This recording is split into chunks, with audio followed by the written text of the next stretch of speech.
You got 124,000 LinkedIn followers. You've built up a newsletter. More than 20,000 people have subscribed. What do you think is your secret sauce to not only attracting, but keeping these people coming back? I can write very, very, very fast. And what this means is that over the years, I've been able to produce a huge amount of volume of thought, which then I can constantly iterate on and build on and put into different angles and stuff like that. And then through this process, you start to come up with interesting, original, candid points of view that attract people. But it's one that I often come back to thinking, wow, I think a lot of people, like if they're just sitting there, just like they type slowly, they forget, they lose their train of thought, they can't really get their ideas down clearly, they find it frustrating, it wastes a lot of their day. Of course, they're not going to end up being able to actually play this game. Get ready for a masterclass in differentiation. Our next guest, Alex Smith, commands fees of up to $20,000 an hour, advising billion-dollar companies, brands like Porsche.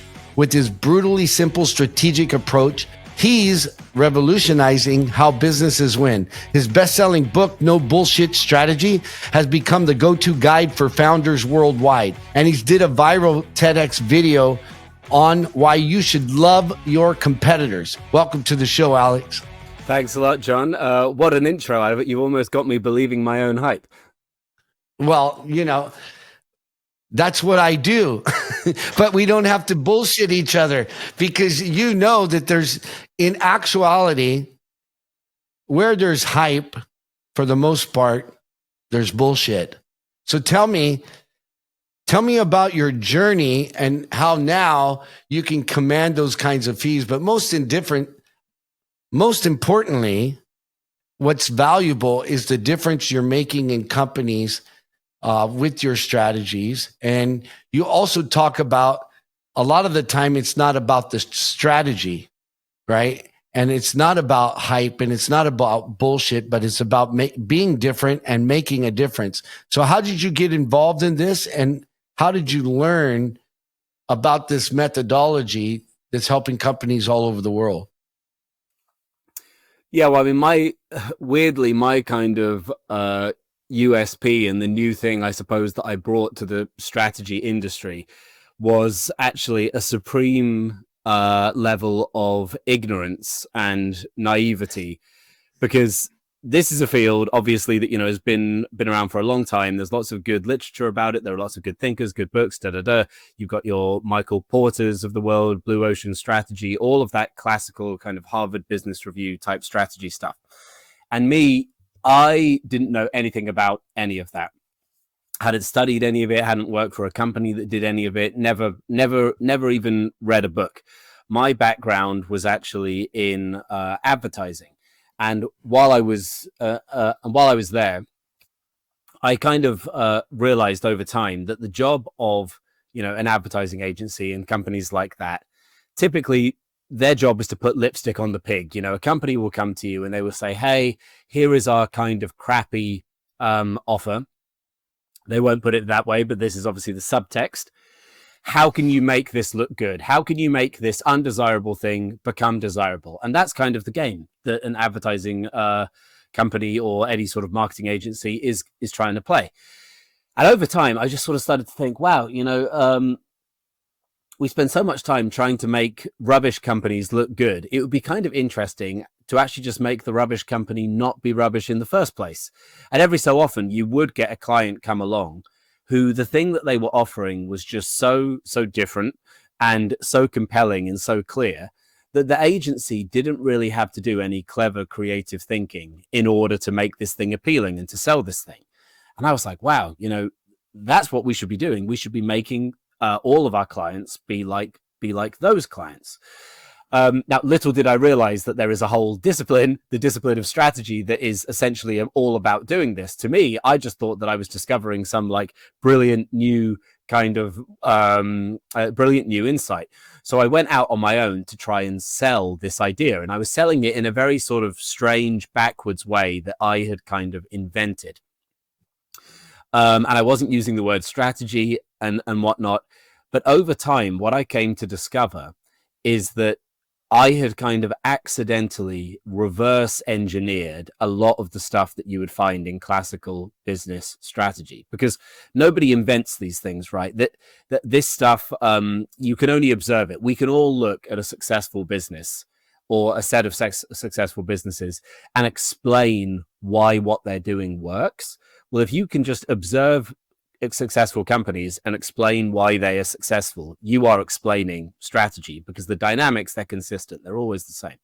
So I was just doing the same thing that had been done by many other people in the past, but the difference was that because I'd never read any of these books, I created a new language around strategy, a much more sort of straightforward and kind of plain spoken and simple language than what you would necessarily find in an academic textbook.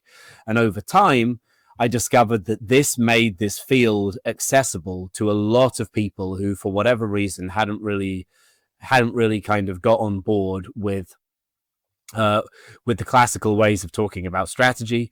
And then I wrote the book, No Bullshit Strategy, and then that opened strategy up to an even bigger audience, and people were sort of really into that. And so now basically, now that's my shtick. Now I just kind of make strategy more simple, more enjoyable, more accessible. But under the hood, the stuff that I'm preaching ultimately is the same stuff that has been preached for 50, 60, 70 years in sort of high management theory. But it was just time, I think, to kind of make it a little bit more accessible for people, basically. Yeah. And, a lot of it is dumbing it down, simplifying it. And when you talk about your example, to me, no one's ever done it better than when Steve Jobs walked on stage and started promoting the iPod, but he didn't promote the iPod. He just said, just imagine 1,000 songs in your pocket. Everybody else is talking about features. Everybody else is talking about technology. And Steve Jobs says 1,000 songs in your pocket or 10,000 songs in your pocket. Completely different than how everybody else was marketing or promoting their products. Because a lot of these advertising agencies, they promote marketing or how to advertise and promote. What do you think that most advertising and marketing companies get wrong? I don't really know if they specifically get things wrong. The thing that's wrong is essentially the remit that they are given. And I think we have this idea that, like, this is a kind of implicit idea that runs across most businesses, that you have a kind of generic business that's a fairly kind of standard example of a player in its category, and it's quite similar to the other companies in its category. It broadly does the same job as other companies in its category. So you might have a category with 5 or 500 different businesses, all of whom are fundamentally trying to do the same thing for the client. And then what they do is they think, right, okay, so this is what we do. Now we're going to go and do some sort of marketing or branding or advertising, some sort of surface level activity in order to try and generate the perception of difference. So it's like all these businesses that are fundamentally the same, they're all trying on different outfits to try and look different.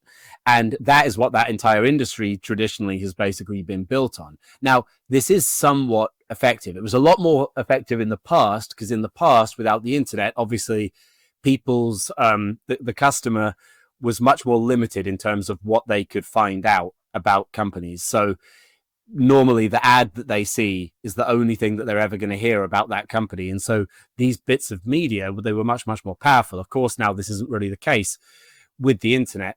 But the thing is that you can only be so effective by putting across superficial difference to the customer. Eventually, they're going to see that, well, at the end of the day, these companies are all pretty similar. I'll go with whichever one is the cheapest, or I'll go with whichever one I happen to have heard of, or I'll go with whichever one my mate's gone with.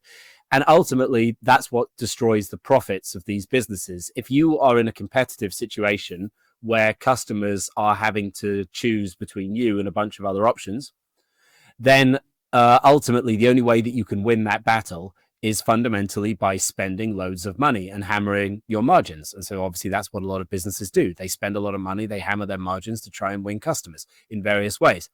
However, if the difference that your business had wasn't only skin deep, if the business was actually not just saying something different, but it was actually doing something that was fundamentally different from the other businesses in its sector. And that was something which a certain segment of the market really, really wanted or needed. Well, then in that situation, ultimately, you actually don't really need to sort of advertise or do much in the way of kind of creative marketing at all, because you're saying, hey, you want X. I'm the only person in the world who is selling X.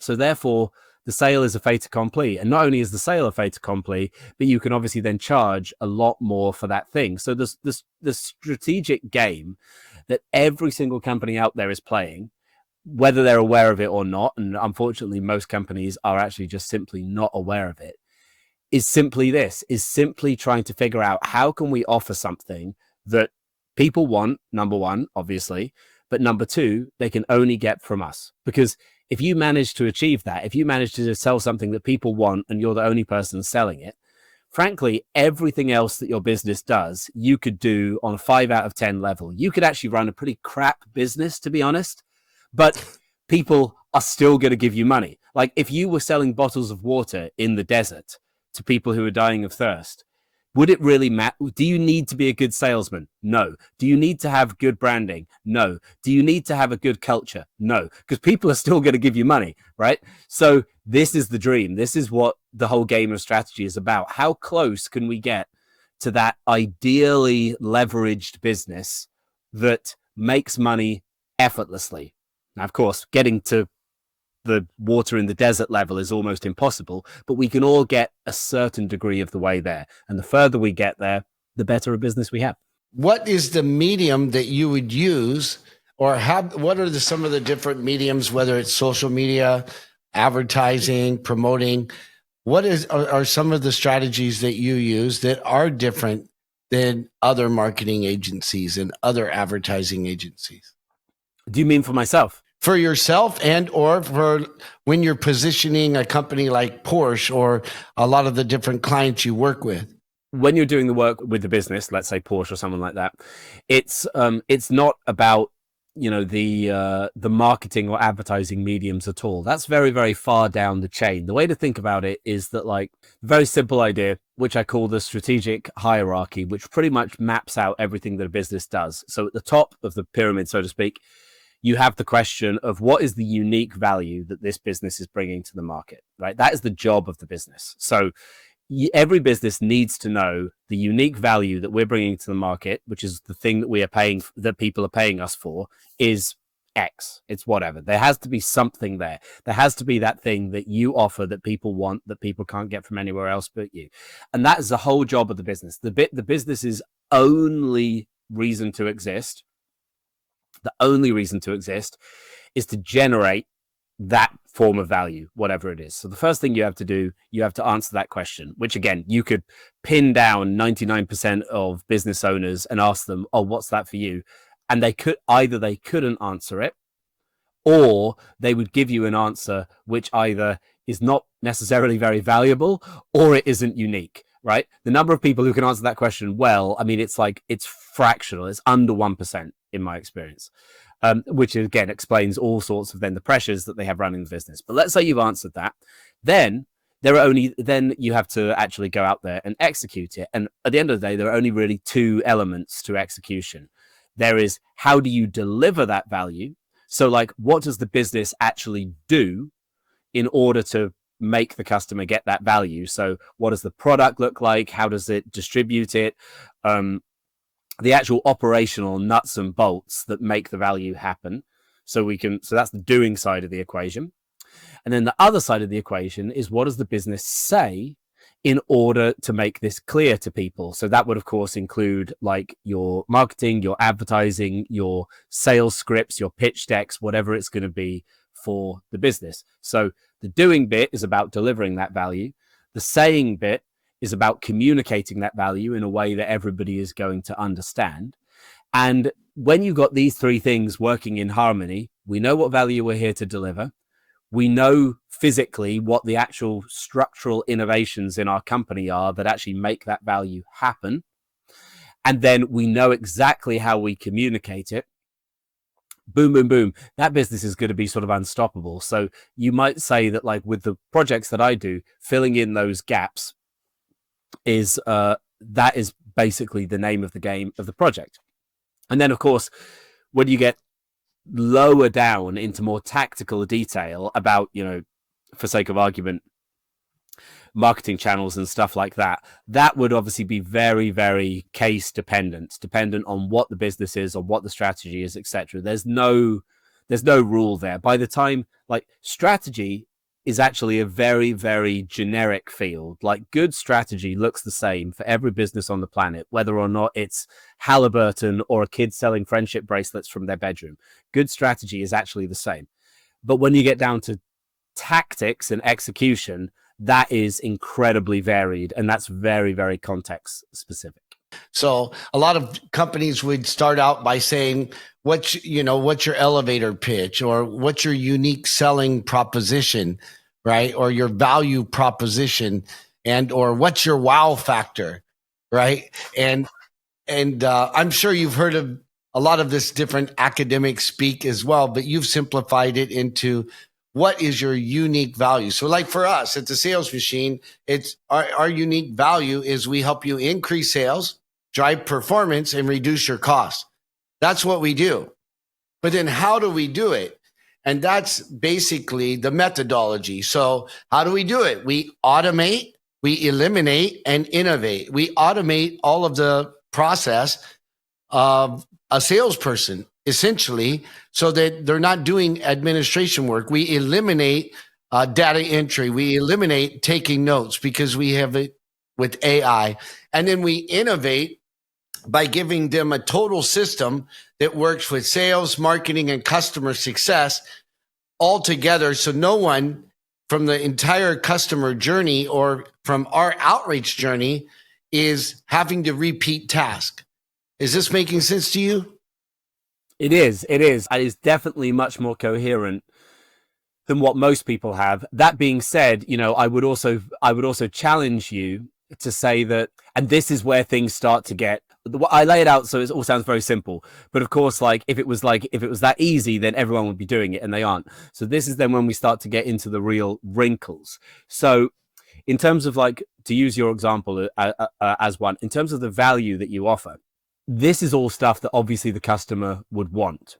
However, rightly or wrongly, whether this is true or not, it doesn't really matter. The fact is, the perception is what counts.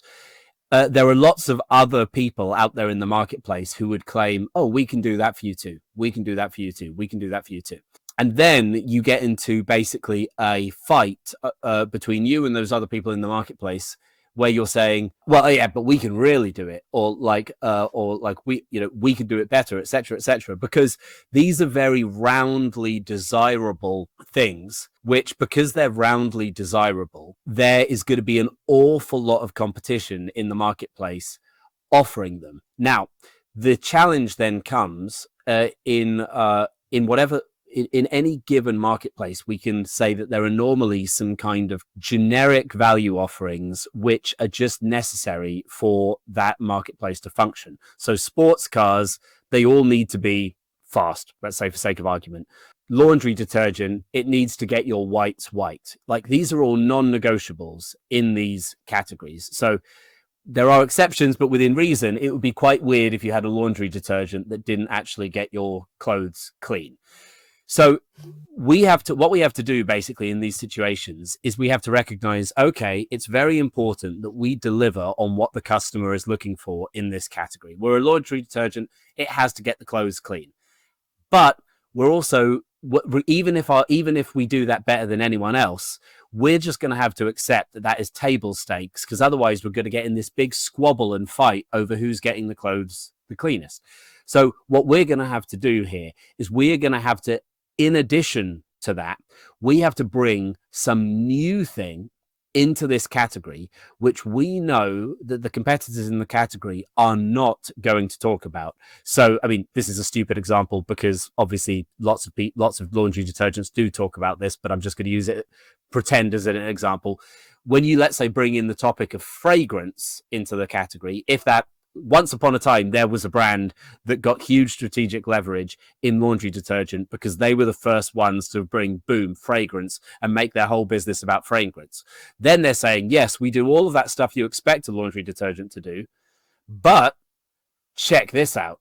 Also fragrance. And then there's a certain part of the market that'll be like, oh, I love that. And they will then capture that part of the market in quite a cheap and low competition way. So the challenge that I would have to you and to any business is so much of this is language games, like finding a different way of like saying the same thing, is to think about like what is the new thing that you are introducing to your industry, which you can say with great confidence that don't ask yourself, do none of my competitors do this? Because you're going to lie to yourself. You're going to say, yes, none of my competitors do this, when actually the truth is that they do. The question to ask yourself is, would my competitors, if they were in the room with me now, would they admit that they don't do this? And it's going to take something quite extreme for you to do to get to a point where you can say, my competitors, if they were sitting here right now, they would say, you know what, John, to be fair, that's not something we do. And that's not really a game we want to play. Like, we don't have fragrance in our laundry detergent. That's just a fact. So what can I tell you? We don't have fragrance in our laundry detergent.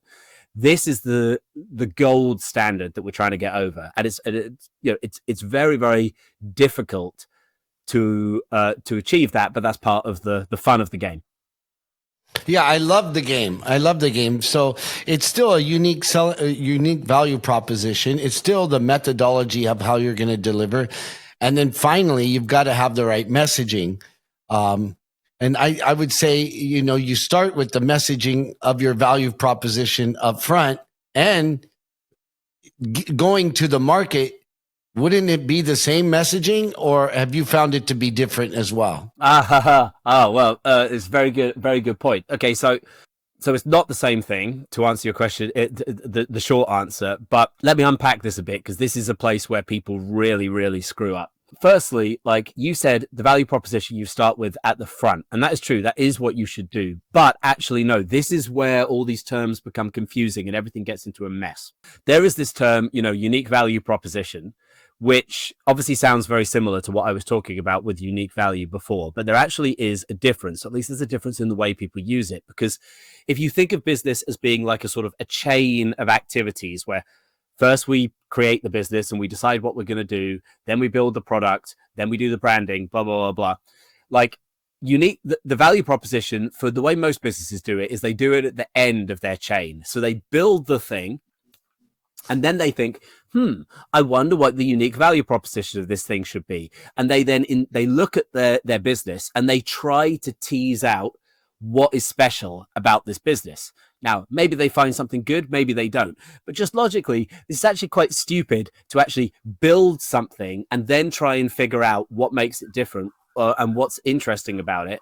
Whereas you could have had that idea to begin with, and then you could have built the thing. So yes, you're absolutely right that you need to actually begin with the idea of like, what new value do I want to create for customers? And then build the thing that is going to create that. So like I say, that's not what people do. And when people talk about unique value proposition, that what they're normally talking about is a sort of surface level overlay that they do to a business that already exists, which is just not very effective, and it's quite a difficult thing to do. Now, in terms of like the question of, is this the same thing that you say to the customers? In certain circumstances, it might be, but actually very often it's not. Your strategy and the internal strategy and your understanding of your unique value that you're bringing to the market. Think of this as being an instruction to yourself, right? This is just you saying to yourself, hey, this is how we are going to get leverage in the market. And it might be that the way that we communicate that to customers is ultimately something very, very different. So, for instance, like a really extreme example of how this can end up being different is that, like Mars chocolate. They obviously have the Mars bar, and they have a whole bunch of other candy bars beside. Snickers, all of them. Yeah, exactly. Yeah. Now, from what from my understanding, what happened back in the day is that they developed a new way of creating candy bars much more cheaply than other companies in that sector. So they had some sort of manufacturing advantage. Now, what most companies would do in this situation, if they're able to manufacture something more cheaply, is that they would simply, they would be, okay, our strategy here is that we are going to be a cost leader, and we're going to pass that saving on to the customer, and we're basically going to sell cheap candy bars, and it would have that sort of linear approach. But what Mars did was actually something much more nefarious and very different. Instead of passing the savings on to the customer, they actually basically took their additional money and they bought shelf space in retailers. So they paid retailers and grocery stores to stock their bars instead of other people's bars, because they knew that a customer, when they're buying a candy bar, they don't really care all that much. They'll buy whatever's in front of them, and they're like, well, if we can be the one in front of them, then we'll win that game. So like you see what I'm saying? Like the unique value they were bringing to the market was actually, it came through not what they did for customers, it came through what they did for retailers, and they basically just paid retailers to take their bars. The end customer in that particular example was completely and utterly unaware of what the strategy of Mars was. All they see is the Mars bar on the shelf, and they're like, oh yeah, fine, I'll have that, and they eat it. So you see how in some circumstances, like, you do not actually publicize what this is. I'll give you another just quick example that everybody knows, which is a little bit less extreme than this, but it still makes the point. If we look back at the Steve Jobs era Apple and how he turned Apple into Apple, strategically, what they were doing, the unique value they were bringing to the market, is they basically made computers sort of user-friendly and accessible. So this was a time when sort of only a certain type of nerd used computers, and computers, they weren't presented in this nice, cuddly, simple package that made them accessible to a broader group of people. Apple, they obviously did that. You remember the original iMac, those colorful computers and stuff like that. Apple basically democratized computing. They made it easy to use and accessible. That fundamentally was the unique value that Apple were bringing to that market at the time. However, did Apple then go out there and market their computers by saying, hey, check this out, a new, simple, easy to use computer? They could have done that, but the game with the messaging is that you need to find a way to make that as compelling and relevant as possible. And sometimes just saying what you're doing, that is not the most compelling way of doing it. So if we unpack all of Apple's think different advertising and all of that, the subtext of the message that they put across there was basically what Apple was saying was, you had these, the ads with Gandhi and MLK and all that stuff. What they were saying was, listen, if you have got big dreams, if you've got an amazing idea, if you want to change the world, you need the power of a computer, our computer, to help you do that. So our products basically supercharge your creativity so you can go out there and change the world just like Gandhi, just like MLK.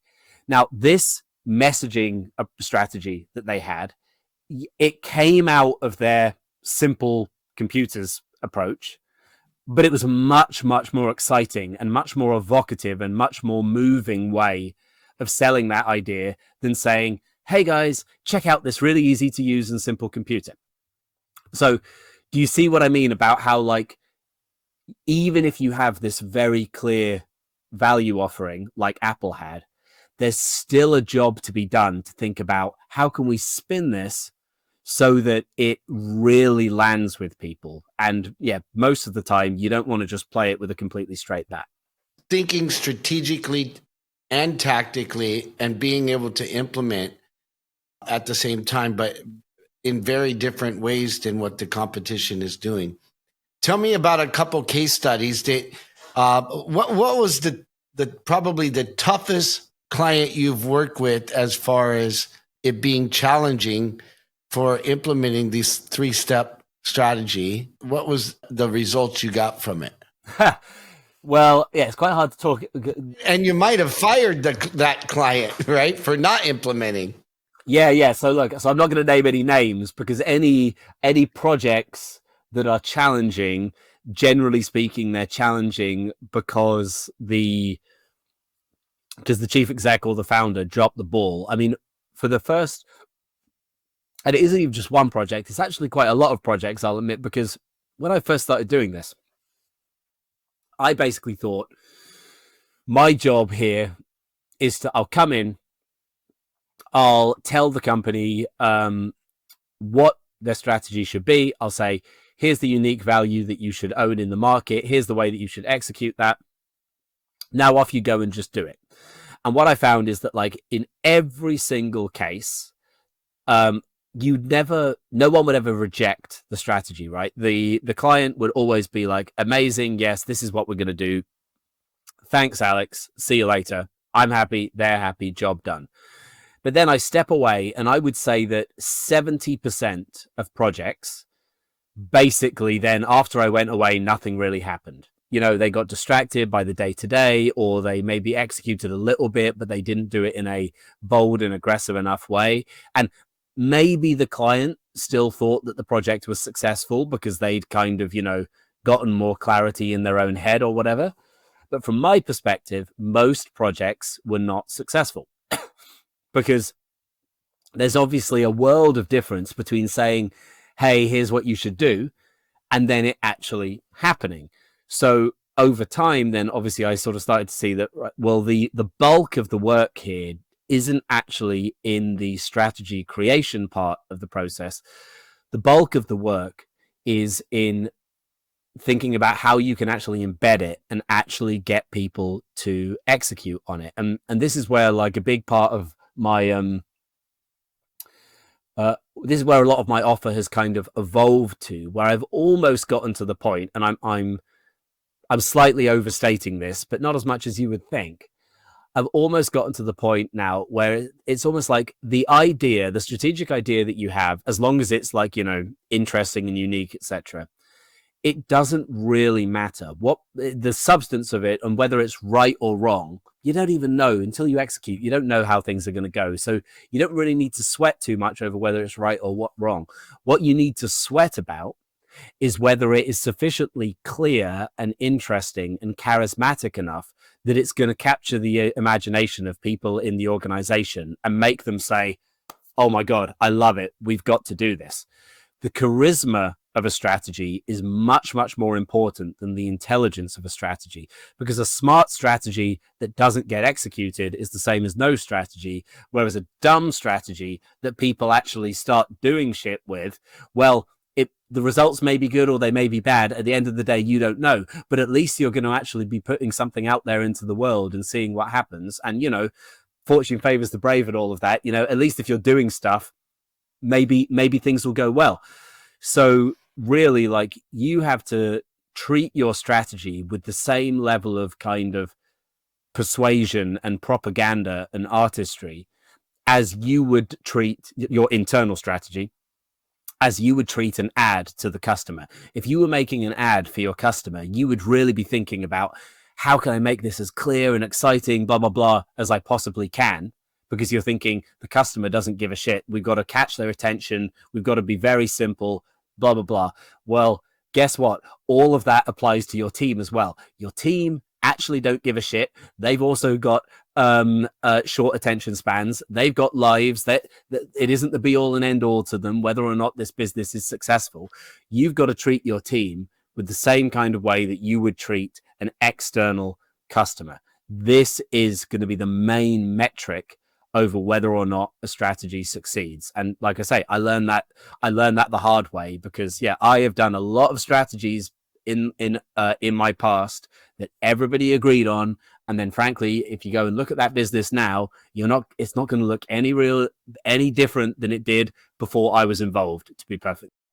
Hey folks, if you're enjoying this episode and you're picking up what I'm putting down and what the guests are actually putting out there, do me a favor, like and comment what you liked about the episode, or even comment What would you like to hear? What topics would you like to hear in the future? Because believe me, it matters. I read absolutely every single one of them, and I want to bring you more and more value to help companies scale so that we can grow this podcast to make a bigger difference. Now let's get back to the show.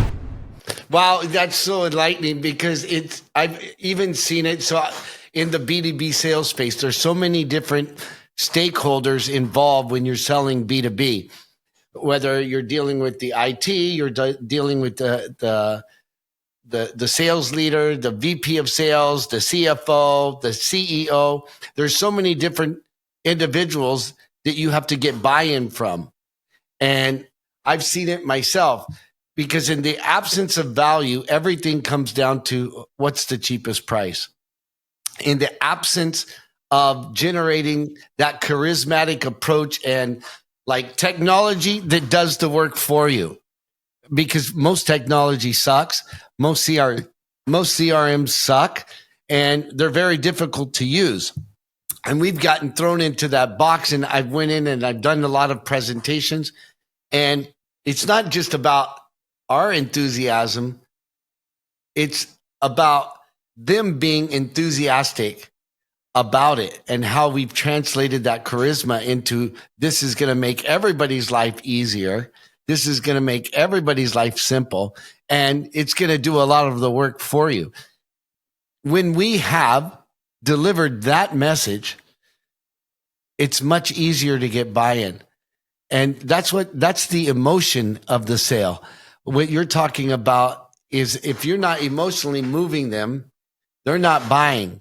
Even if they buy, or even if they say, yeah, it makes sense, you go away, but then they don't implement it.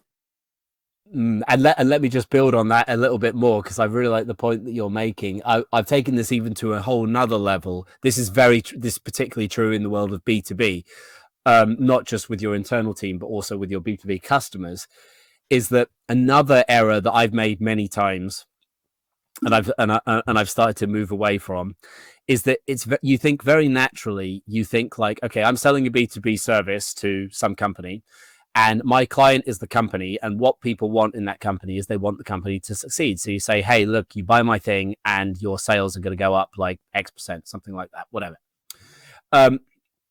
It seems very natural, but the truth is that this, and no one would admit to this, so you've got to be careful with this, but under the hood, you aren't selling to the company, you're selling to an individual within that company, and what that person cares about, not what does this do for the company. They couldn't give a shit what it does to the company, let's be real, unless maybe they're an owner operator of the company where the company's success is tied up with their success. Like, what they care about is their own internal reputation and how this is going to make them look and how this is going to advance their career, and the benefits to the company are secondary. So then you really want to be thinking like, okay, it's not so much like, how is this going to help, Acme Inc. It's like, how is this going to help marketing director Sarah Smith of Acme Inc. take the next step in her career? And I was doing one project with a big organization where, and I love that they said this, where like, I was like pulling together a proposal for another phase, and I was like, yeah, the benefits to this organization are going to be XYZ things. This is what we want to achieve. And the guy said to me, the guy who was sort of number two to the guy who I was selling to, where I was just chatting with him about it, and he said, listen, Alex, to be honest, like that's all very nice, but like so-and-so, he doesn't really care about that. What he actually wants to do is he wants to get more power in the company, and he wants to cement his legacy in this company. And it was like, that's the reason that we're doing this project, you understand? And I was like, oh, all right, well, like, screw all of that. Let's just focus on how we do that then. And it was amazing candor, which I absolutely loved. But like, it was great that they admitted that. But like, the thing is, most people aren't going to admit that. But it helps to know that that's what's going on underneath the surface. So now I always have an eye on whoever the person is I'm speaking to, is like, how can I help this person with their career, number one?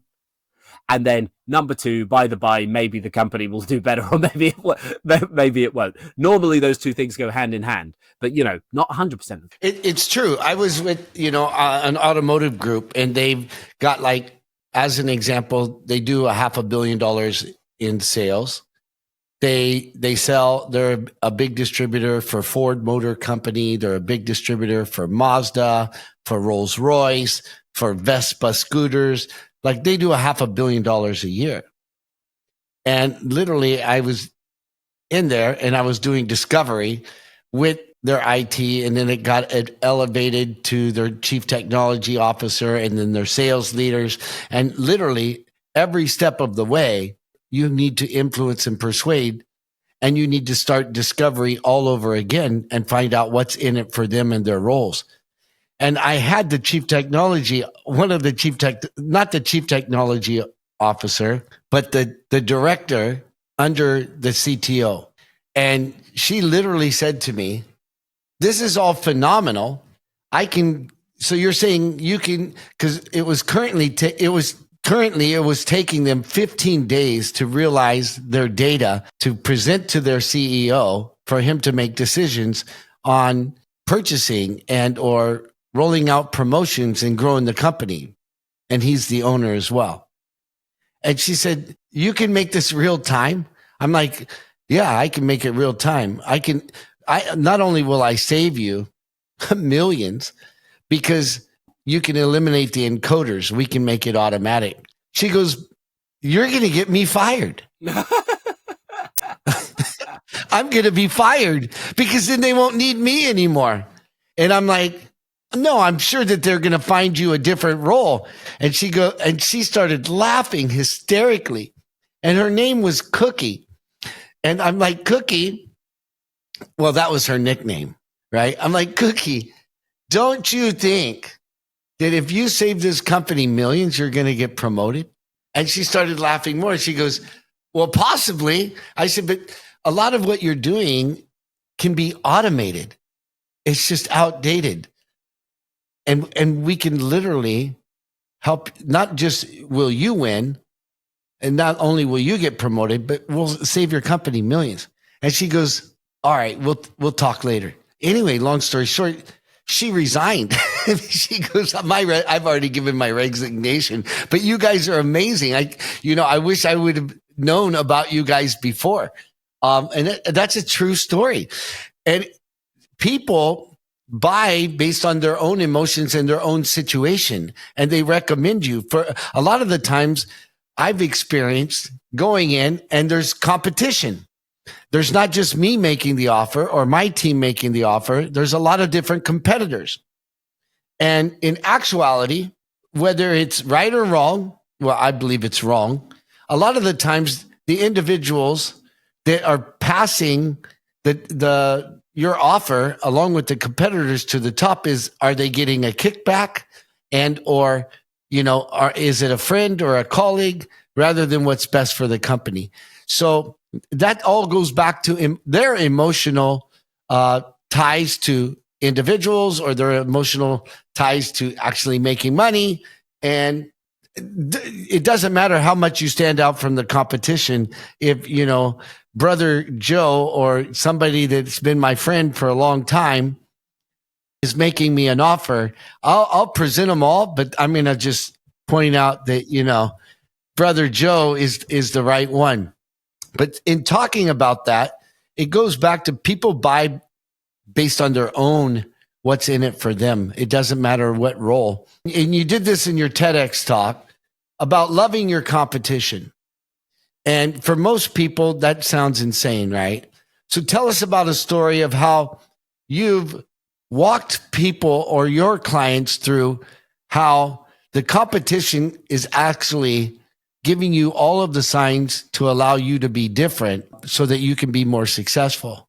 Sure. I mean, every single job is pretty much like that. The reason that you want to love your competition is that the big kind of psychological shift that people need to make is that the correct analogy, a lot of people use sports analogies for business, right? It's like, we're in a fight or we're in a competition with our competitors, the way that, like, two boxers, let's say, are fighting. There can only be one winner, and the question is who's going to knock the other one out. Now, this is actually a very untrue analogy, because a sport like boxing, let's say, is a completely artificial construct which has been designed to put two people in the ring and have one winner come out. The real world, it doesn't work like that. The real world is much more like an ecosystem. Now, if we think about how an ecosystem works, you have all these different organisms in it, which are actually kind of working in harmony with each other, in symbiosis, to create the larger whole. So a natural ecosystem, you've got the bees and the bears and the wolves and the trees and all this kind of thing. And this is all clicking together in this harmonious structure. And the presence of each one of these things, they all help each other. They all do their own job in that system. And in doing so, they create a healthy system where everyone thrives. The market is much, much more like that than it is like a boxing match. So you get the situations where different businesses within a category, they can be completely harmonious with each other. And actually, each by doing their own thing, weirdly, they can actually start to prop up and reinforce the positions of their competitors. So I'll give you a very simple example of this. Like, the two biggest ice cream brands, I don't know about in the United States now, I think this might have changed a bit, but certainly still in the UK, they're the main ones. You got Häagen-Dazs and Ben & Jerry's. Now, most people think of Häagen-Dazs and Ben & Jerry's. These are two deadly competitors. I guess they're number one and number two in the ice cream space. But let's just actually step back and look at what these two businesses are like. Häagen-Dazs, they major on the classic flavors, strawberry, chocolate, etc. Very, very simple ingredients, quite limited number of ingredients. And they have this kind of, let's call it this sort of classy, grown-up vibe. Then you got Ben & Jerry's. They don't make any of the classic flavors. They only have these weird flavors, chunky monkey, fish food, whatever. Very, very complicated compositions and ingredients. And this really like childlike vibe. Now, we put these two things next to each other on shelf. And what we actually have here is a kind of yin and yang relationship, whereby weirdly, like, by being childish, Ben & Jerry's makes Häagen-Dazs look more sophisticated. And by being sophisticated, Häagen-Dazs makes Ben & Jerry's look more fun. And they are basically then sharing the market between them, depending on what it is the person wants. And so you actually then have this quite healthy, I think, dynamic between these two businesses. Now, this is what we want to have in any market. We want to have a situation whereby we are we're sufficiently sort of differentiated and kind of balancing with our competitors that we're mutually reinforcing. And a big part of the way that you do that is, I mean, being very sort of like, simple about this, but like you basically look at what the competitor's offering and you sort of ask, well, what would the opposite of that be? What would like a balance of this look like? If they're all about X, what would the balance of that look like? Because the other amazing thing about this is that if you do this right, is that this is how you create a defensible position. Because if you are offering something which is the balance of your competitors in some way, it is physically impossible for them to attack you, because by doing that, they would actually destroy what they currently have. So like Häagen-Dazs can't suddenly think, oh, let's become more childish, let's say, because then they'll destroy all of the sophistication that brand is built on. So both of those two businesses, Häagen-Dazs and Ben & Jerry's, they're effectively like naturally prevented from stepping onto each other's turf, unless they just want the whole house of cards to come tumbling down. So it's a kind of, it's a beautiful thing. So like, I was working with, one company who've gone on to be very successful in the UK, that called Moju. They pioneered in the UK the category of juice shots, so you can get like a ginger shot and all that kind of thing, which now you see this everywhere, but at the time no one was doing this. And they actually started out as primarily a juice brand, and we have this huge juice brand in the UK. They're less successful now than they used to be, but they were like maybe the number one most popular brand period in the UK. People love them, called Innocent. And they just came to dominate the entire juice space. And this company, my client, Moju, they barreled in basically with a copycat of Innocent. They were selling like, well, okay, you could buy Innocent's or orange juice, or you could buy our orange juice, and so explicitly they're on the same turf, offering the same kind of form of value.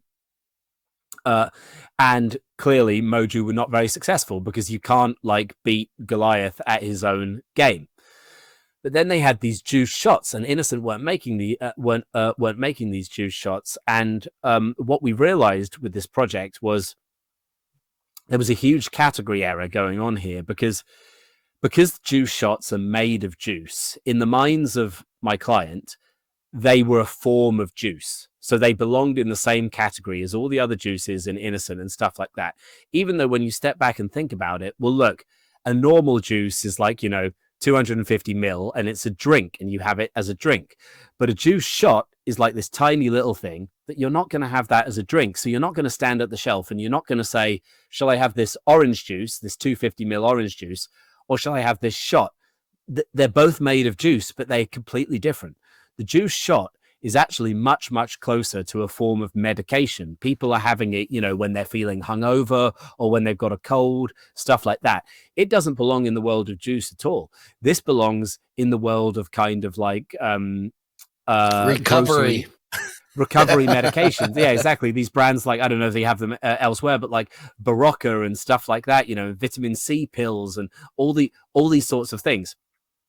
Even Red Bull to some extent, even like caffeine products that people use for that same thing.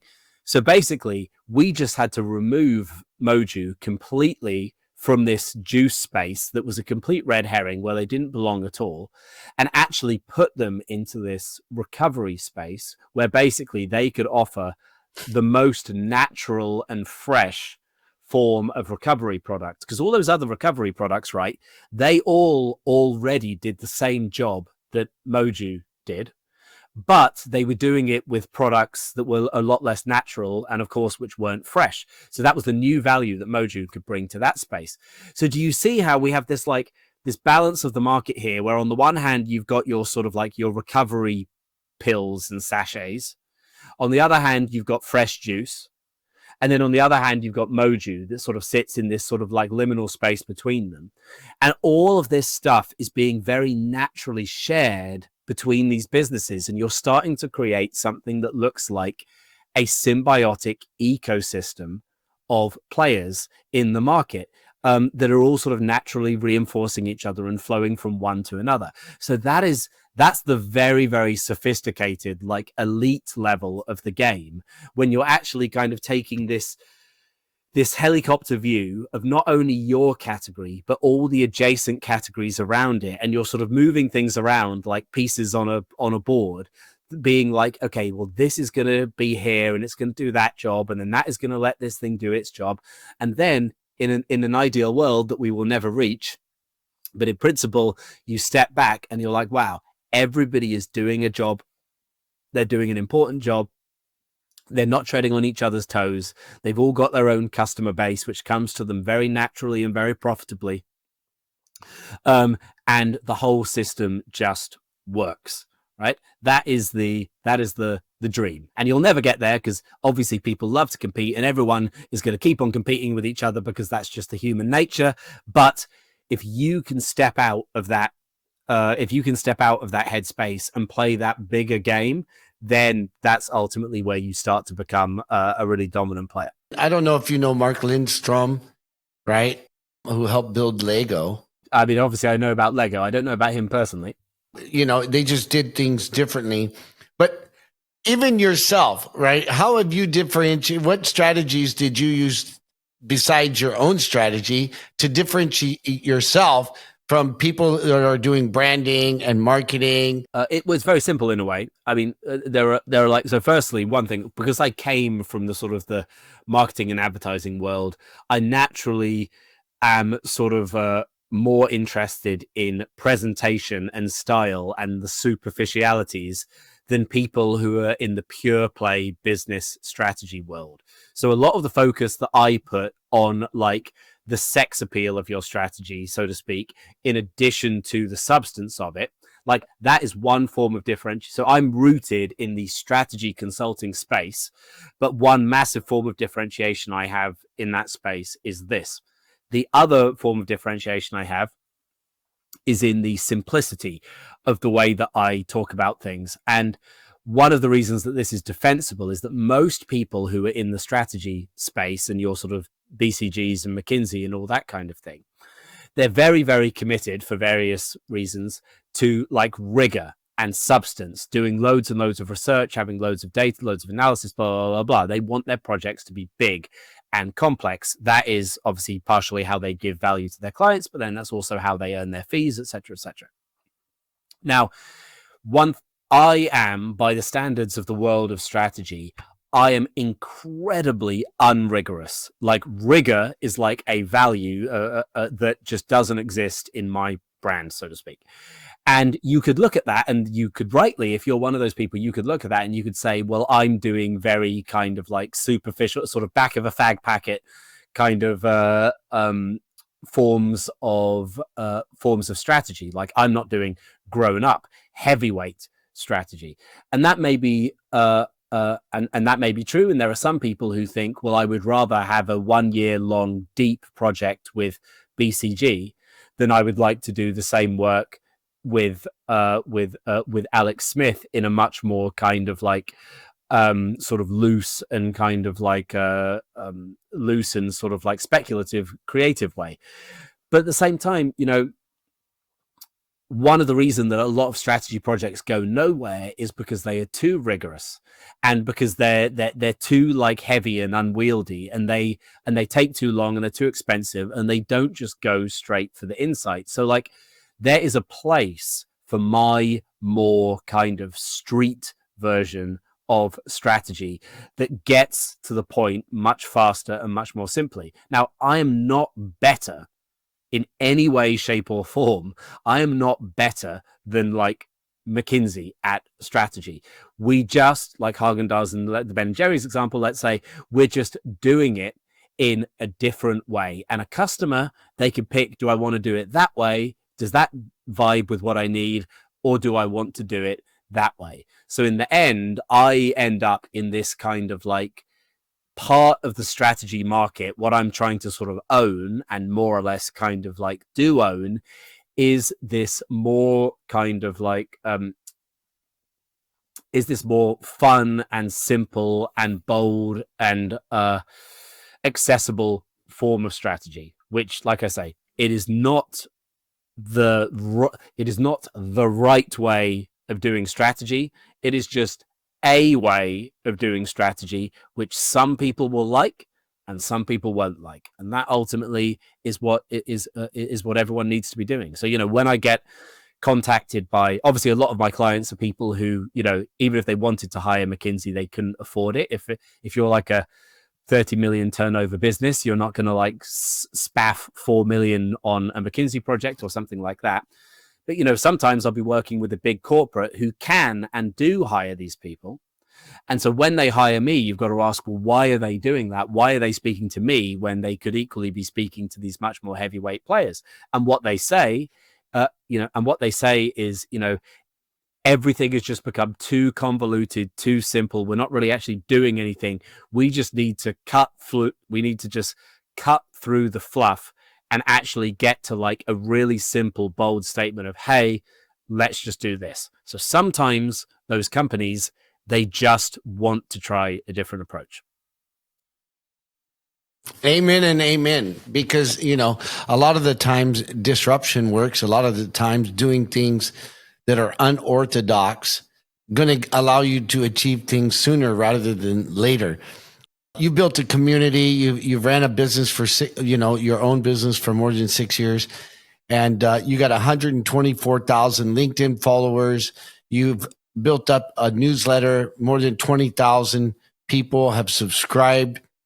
What do you think is your secret sauce to not only attracting but keeping these people coming back? It's funny. I never really sort of thought about that. I mean, obviously, in terms of like all the stuff I just explained about strategy, there's that. But on a more But that's just a kind of like that's just a sort of positioning and strategy piece that doesn't necessarily translate to that. I think on a more personal level, I guess one thing that I would say, and this sounds very, very prosaic, but I still think it's very important, is that I can write very, very, very fast.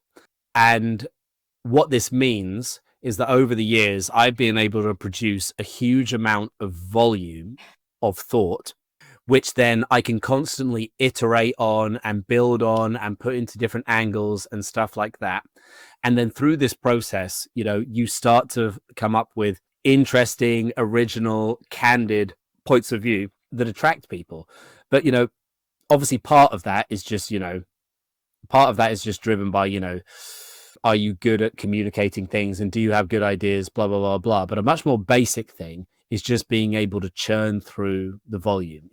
Anyone who's trying to build an audience, this sounds very, very facetious, but I believe it. People say to me, oh, what's an advice to, do this? My first piece of advice is learn to touch type. Because if you cannot type as fast as you can think, you're really going to struggle to produce compelling. Firstly, you're going to struggle to produce a lot of content, but you're also going to struggle to produce compelling content because you just need to get that flow and that rhythm. And it's like, you think to yourself, I think when I'm writing a newsletter or whatever, I don't plan it out in advance. Like for me to write a 1,000-word newsletter takes, I don't know, half an hour maybe, and with no prep and no editing. I literally just sit, I would think, I'm going to write about whatever. And then I just sit down and just and out it, and it's done. Right? If I was spending a day on that, I wouldn't be able to do it. And the only reason that I can do that is because I can just sort of type as fast as I can think, and I can just churn this stuff out. So that's a very sort of like boring, practical answer to your question, but it's one that I often come back to thinking, wow, I think a lot of people, like if they're just sitting there, just like they type slowly, they forget, they lose their train of thought, they can't really get their ideas down clearly, they find it frustrating, it wastes a lot of their day. Of course, they're not going to end up being able to actually play this game. I just use a note taker, an AI note taker, or I use voice, right? Let somebody else type. Yeah, you've got a lot of other options now, I suppose. That's a good point. So now there's no excuse, let's say. I think you're absolutely remarkable. I'm definitely going to reach out. You have tons of resources. Your book is remarkable. How you're doing things differently. I've always believed in, nobody is really better than better. And even though some products are better than others, at the end of the day, you never know which product, which solution is going to be best for the individual. And so I always subscribe to different is better than better. You're different. And I'm not giving McKinsey $4 million, even if I'm worth $1 billion. Have a nice day, McKinsey, because I can do things differently. And I've ran a business for 30 years. And so I'm always open to doing things differently. Definitely want to see how we can collaborate. Ladies and gentlemen, find him. Where can people find you? Because you told me about a lot of your stuff, not just your newsletter, these frameworks that you offer them for free for people to go through the exercises. And if they need more help, they can contact you. So where do they do that? Yep, I've gathered everything together on a page on my website. So if you go to Basic Arts, that's ARTS, basicarts.org/welcome, there you're going to find a bunch of free tools, like a strategy template that you can kind of like write your strategy into or try and force it into. And it will kind of, you'll be able to see quickly whether you've got any substance or not by just trying out that exercise. There's a link to my YouTube channel there. There's links to my book. You can buy the book through there. So yeah, everything you need basically on that one page. So you can just check it out, basicarts.org/welcome. So if you don't have McKinsey money, you want to get out cheap or you want to scale your business, ladies and gentlemen, reach out to Alex. Thanks for being on the show, Alex. Cheers, mate. Thanks a lot. It was fun. Hey, man, it was a lot of fun, dude. You're a natural. That's a wrap, folks. Thanks for joining me today. And if you got value from this episode, do me a favor, like, subscribe, and refer a friend.